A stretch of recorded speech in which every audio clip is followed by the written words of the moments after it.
If a player cleans his ball during play of a hole, except on the putting green, he shall incur a penalty of 1 stroke. That's the rule, Jerry. But it's just a friendly game. Why do you always have to be such a stickler? Because that's the way I was raised.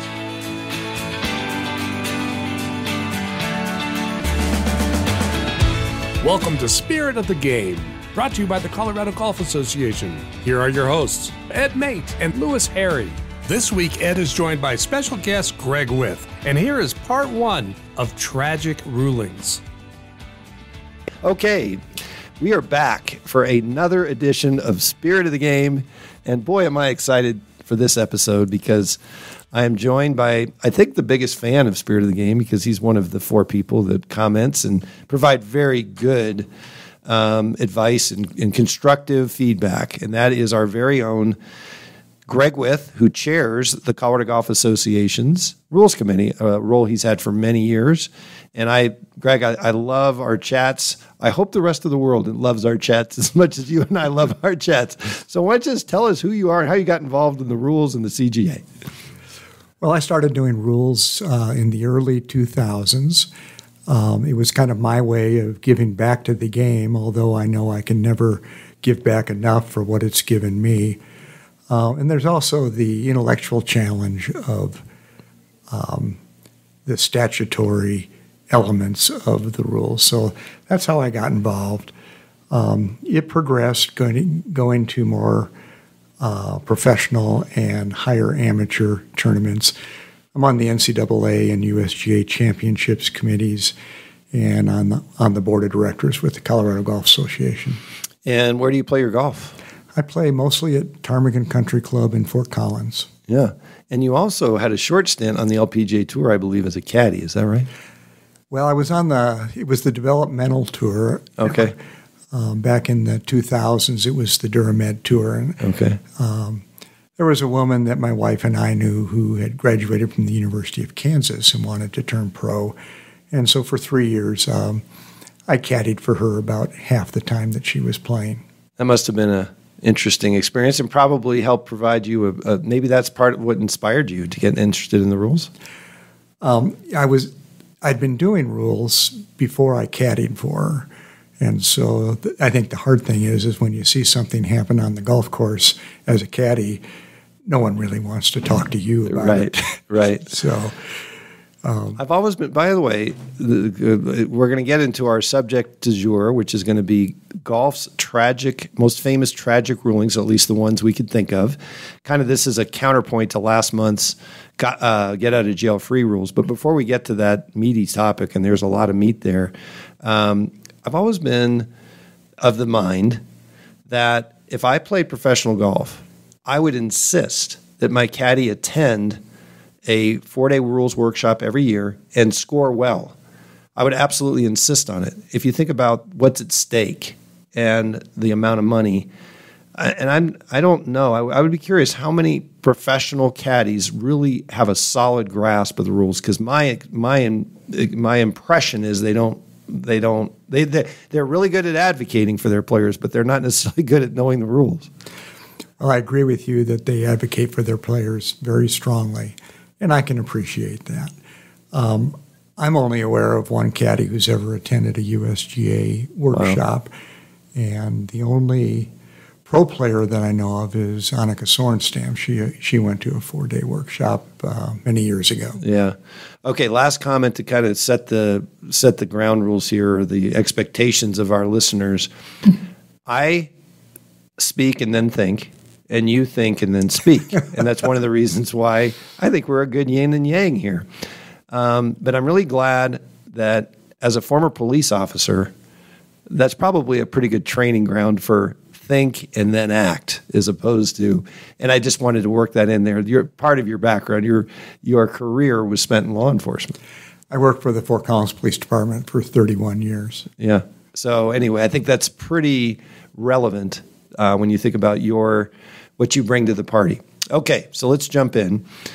So we've been talking about this and kind of thrown together some ideas. And again, the idea was to kind of offset last month's podcast with Brad Weasley and talk about the most tragic rules. And number one on the list, and we'll start in this order, just because that's how I wrote him up on the board here, is Roberto Di Vincenzo. And everybody, when his name is synonymous with this event. This was at the Masters. I'm looking over my shoulder. What was the year, Greg? 1968. Yeah, 1968. And I know this one well. It was Tommy Aaron was his marker on the 17th hole in front of the world. Even the Masters was even covered by CBS, the 17th hole at that point, maybe not hole 2. He made a birdie for everybody to see. Tommy Aaron wrote down a 4. He finished the round, returned it to scoring. The error was discovered. He would have been tied with Bob Goalby. They would have been going to a sudden death playoff. Instead, he lost by a stroke because the rules, and this rule has not changed. Since a lot of rules have changed, this one hasn't. If you sign for a score higher than what you actually scored, you have to live with the result.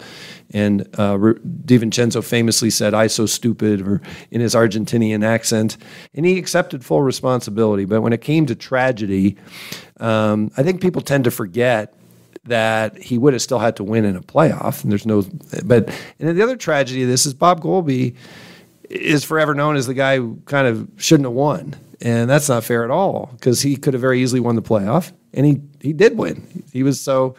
I don't know if you have any thoughts on that one, or it's pretty self-explanatory, but definitely tragic. Most serious rules infractions occur in scoring. Either one like this, where someone signs for a score that is higher than what they had, and if they do, and that score is verified, then they have to live with the higher score. It gets worse when you sign for a score that is lower than what you actually had, and then there's no option but disqualification. Well, and that's a perfect segue to number 2 on our list, Jackie Pung. Everything I know about this, I just reminded myself of on a quick Google search, and this was in the Women's Open in the 1950s. She did exactly what you said. She was the winner. And I think it was Betsy Rawls who was literally loading her clubs in the back of her car when somebody came for her and said, "You won." And she's like, "What do you mean?" Well, Jackie Pung signed, I don't know, with a hole, don't know the details, but she signed on a hole lower than what she actually scored. It was an honest error. She wasn't trying to pull the wool over anybody's eyes. And she was disqualified. So to me, this is really number 1 on the list, because at least with Roberto, he finished second in the Masters and still collected a nice paycheck. With Jackie Pung, she went straight to 0. DQ, nothing, 0, nada. Wow, does that hurt?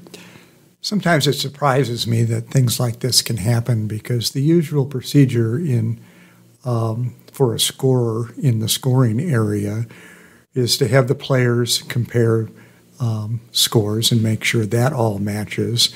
And then the scorer will go through it and make sure that there's a score in every box, 2 signatures on the card. And then the scorer will read back to the player and have them look at their tear-off slip and confirm that all the scores on the scorecard are correct. And then one of the last things they'll say is, "We've gone over this. Are you satisfied that your scorecard is correct?" And when the player says yes, really, we've done everything we can to ensure that. And then if they leave the scoring area and they learn later that they signed for a score that was lower, I think the thing that is really cool is often these things are self-reported, and the player will come back and say, "I made a mistake. Right. I had a 4 when when I signed for a 3." And again, there's no wiggle room in the rules. It's a disqualification.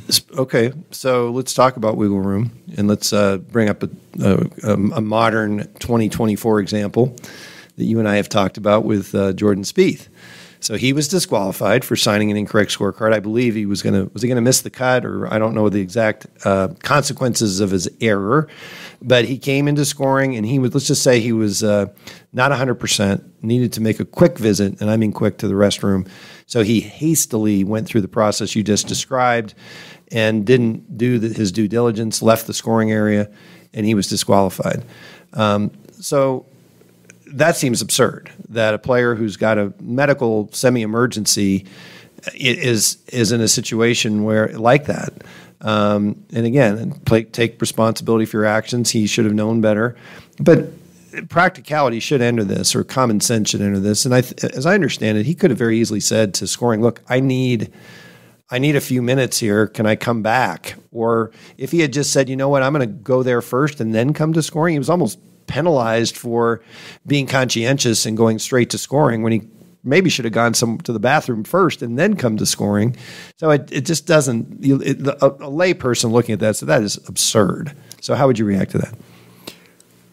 Well, when he came in, he flipped his scorecard to the scorer and began to leave, and the scorer asked him to come back, and he just kept moving.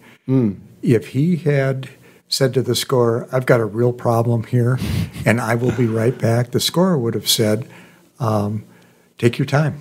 Yeah. Come back, and we will take care of your scorecard when you're able to, and you can return. Right. So that's what I think about it, is he had options, and he chose the worst one. Well, again, I should get a sponsor for my soapbox and say, this soapbox brought to you by Dial. So I got a soapbox on this one, but it's way too big a soapbox. And we've already talked about it on previous podcasts with me and Lewis, and that is, if I were king, I would change the scoring rules. And it's hard for me not to go there, but I would figure out a way, granted, lots of challenges in that statement. Figure out a way. Sometimes the devil there's so many devils in the details, it's untenable. But I would figure out a way to either require or highly encourage or change player behavior so that scores are recorded right after the completion of a hole. Because nothing good happens when you wait a long time to verify anything. You need to verify it in real time. As a police officer, I'm sure facts tend to change from day out as the hours click by and stories are invented. And so to me, it just is so intuitive and logical that you would make it a requirement that scores be recorded promptly at the completion of a hole.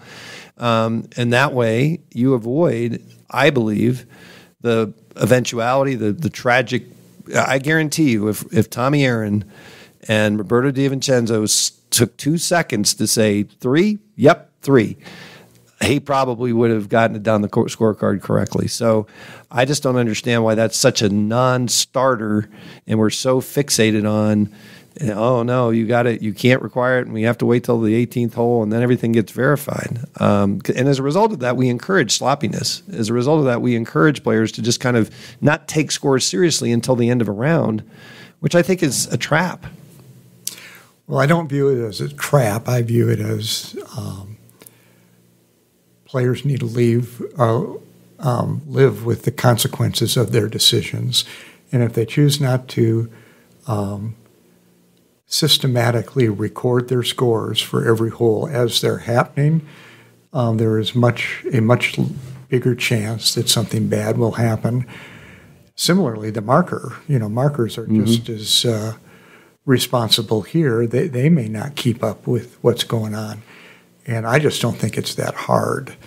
In golf, well, and I don't think it's that hard either, and therefore, why can't we make it elevate the importance? And I know the rule part of it, to change the rule and require it, the only way that can work is if you mandate electronic scoring, because then you have a way to monitor and you can see, and the technology exists, by the way. In Golf Genius now, the platform we use for our tournament admin, Lewis was showing me this the other day, Lewis Harry, our Director of Rules and Competitions, that when you enter scores, if players are entering scores on a mobile device, it actually lights up a completion time. And I love it because it gets to my even bigger soapbox of pace of play, and you have really good data on what times groups are finishing. So I see a double benefit of this.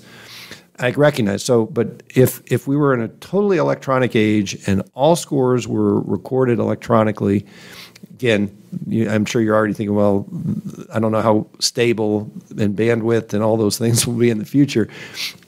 But if you were to have that set of circumstances, I think you could make it a rule. And maybe the penalty is, I don't know. The penalty, that's the problem when you start. That's why I say devil's in the details, maybe derail this whole idea.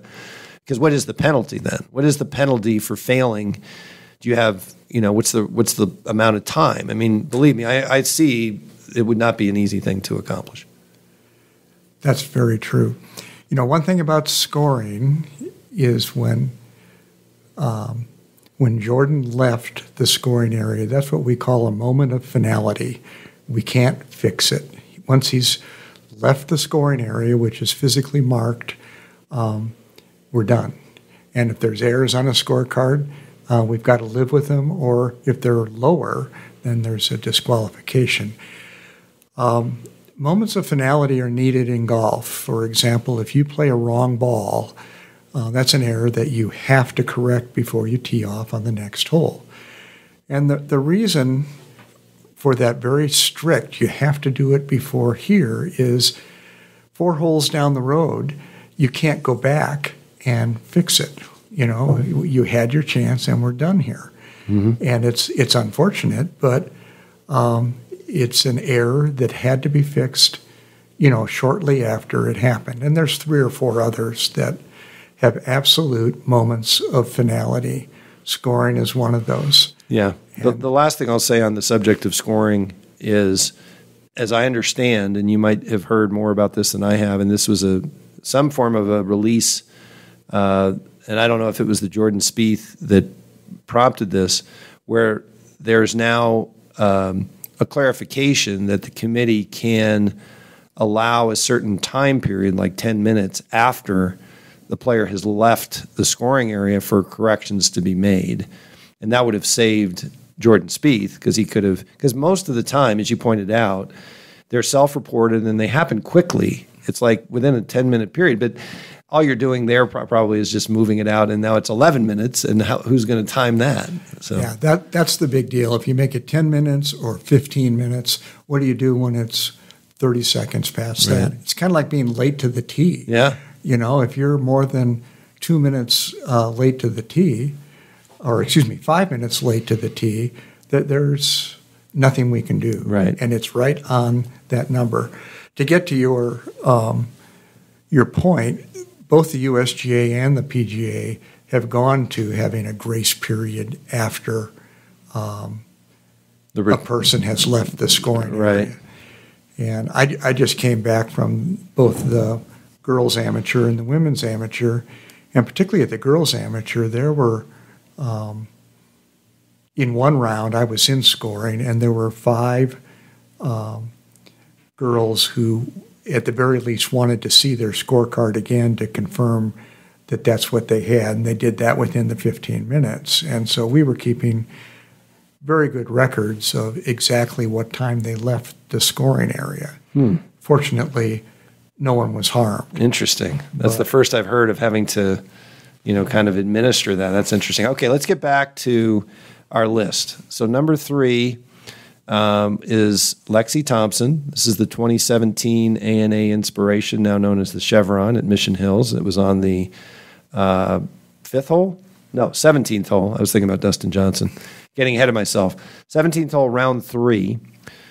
She pretty famously lifted her ball on the putting green, marked it, and when she returned the ball to what she believed, or we're going to give her the benefit of the doubt, she wasn't trying to gain any advantage. She failed to get it back in the correct place. And I actually, my 10 minutes of fame, recorded a video on this, and it's received 130,000 views because the only thing I did, and it wasn't because of my charm and good looks or any other factor, it was simply because I put a sticker on the screen to show where the ball was before and after she lifted it, and it really showed very clearly that she did not get the ball back in the right place. So I think anybody who wanted to argue that video was very useful. So that was what happened. Now, the tragedy Again, this is in the scheme of tragedies in this world. None of these are tragedies, but in our little bubble of golf, this is a tragedy. Next day, well into her final round, she is way ahead by multiple strokes. I can't remember if it was 5 or 6, but she was way up. This was just going to be a coronation. And the rules official, Sue, I can't remember Sue's last name, but she was the lead official, came up to her again, I would say probably should have called her aside and said, let's have this conversation in private. She did right in front of the cameras.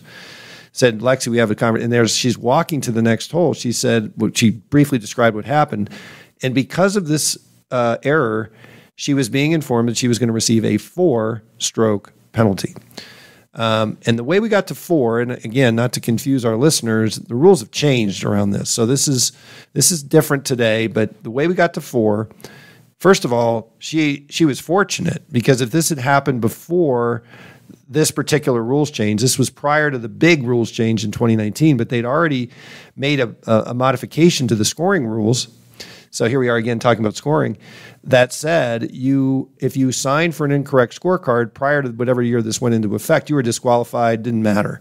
They then added a caveat that said if you incurred a penalty that you didn't know you received, you would just simply apply the penalty strokes plus an additional 2. So that's how we got to 4. She got 2 for the breach and 2 more for this additional clause. So she said, and this was a quote, "Is this a joke?" And it wasn't a joke. She got a 4-stroke penalty. She ends up tying and losing in a playoff to So Yoon Yu, who is the winner of the Women's Open here at the Broadmoor. Wow, that is tragic, I'd say. Just give me I know the rule's different today, but what are your thoughts on that one? Well, there's no question that she didn't get her ball back to the same spot. We're not talking like 6 inches or a foot. We're talking, an inch or 2. Yeah, not even 2, maybe an inch, yeah. But clearly it was not on the spot. Also in 2017, people who watched television routinely called in what they thought were rules breaches to both the PGA and the LPGA. And that was a headache for everyone because they had to investigate them all. And they felt if they were called in, even if enough time had elapsed, they had to investigate everyone and adjudicate everyone after the fact. That doesn't happen in today's world. So she got the 2-stroke penalty for not playing or not replacing her ball on the correct spot. And then after that, the rules at the time, and this rule was short-lived, was that if you did that, you got an additional 2-stroke penalty. So that was a total of 4 strokes. Now, you make a good point. In previous years, she would have been disqualified for incurring a penalty, even though she didn't know she had gotten it. But if they reviewed it later, she would have been disqualified from the tournament. So in one respect, it's a good deal, and in the other, it's troublesome. Yeah. And so that's why they did it. I think it's important to point out that she birdied the next hole, and she made it into a playoff, and came close to extending the playoff. So just to educate a bit here, and I honestly hope you have the answer to this.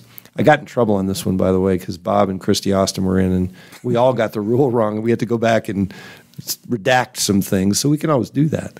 So we can always cover our tracks here. But what is the rule today? If that happened today, what would be the ruling today? Would it just be I think it would just be a 2-stroker full stop. Okay, so there wouldn't get the additional penalty for So I guess that's good. Do you think that's a good thing? That's where we are now. How do you?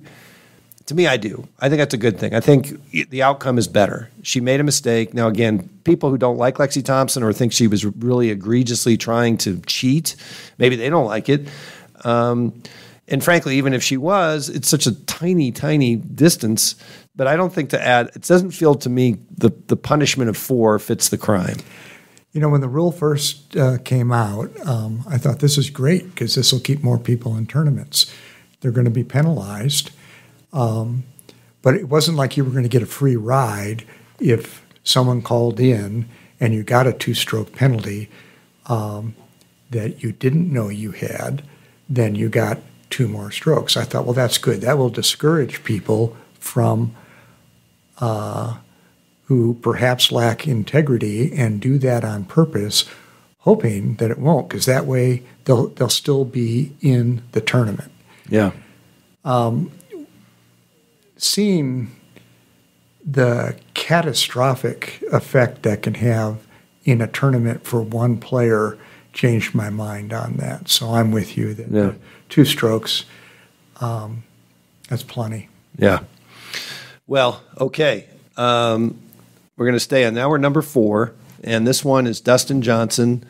We're at Whistling Straits. It's the PGA. I went back and looked at this one again in preparation, and boy, did Dustin Johnson look young. He looked like amazing. I'm getting old, and so is he. This was 2010, so we're now talking 14 years ago. 18th hole, Whistling Straits PGA Championship. David Price is his walking referee. I happened to go to a rules seminar with David Price, so I just remembered seeing him on television and making note of that.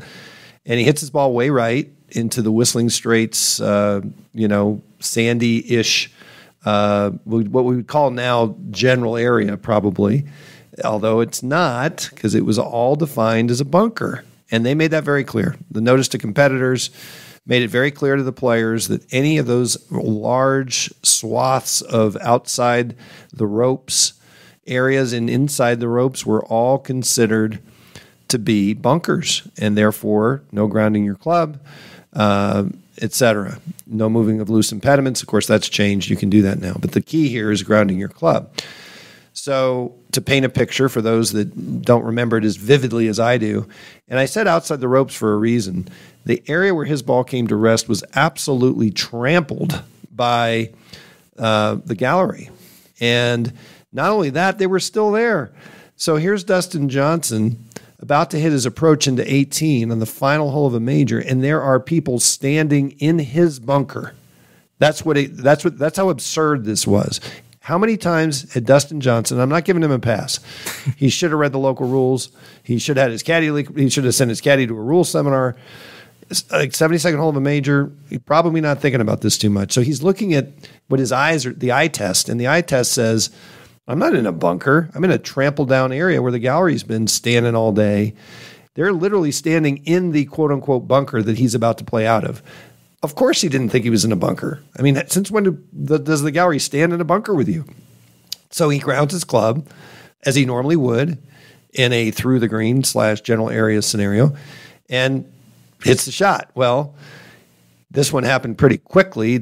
He got to scoring, and that's where he was informed that instead of being in a playoff against Martin Keimer, I believe, he ends up losing because of a 2-stroke penalty he had just incurred. And I do remember, I think he was informed before he got to scoring because there's a picture of David Price with his hand on Dustin's shoulder with a very sympathetic look in his eye. So anyway, you can tell from my description how I feel about this one. And I think as on the rules side of the fence, we tend to just use this. The moral of this story is read the notice and do a better job. And Dustin Johnson admitted, I never read those things. At least he was honest. No players read those things. So my feeling on this one was everything happened the way it had to happen. I mean, and just to be clear, I'm not suggesting they got it wrong or they should have said no in this situation and made an exception. We'll talk about that here in a minute with Tiger, where I do feel an exception was made that should not have been made.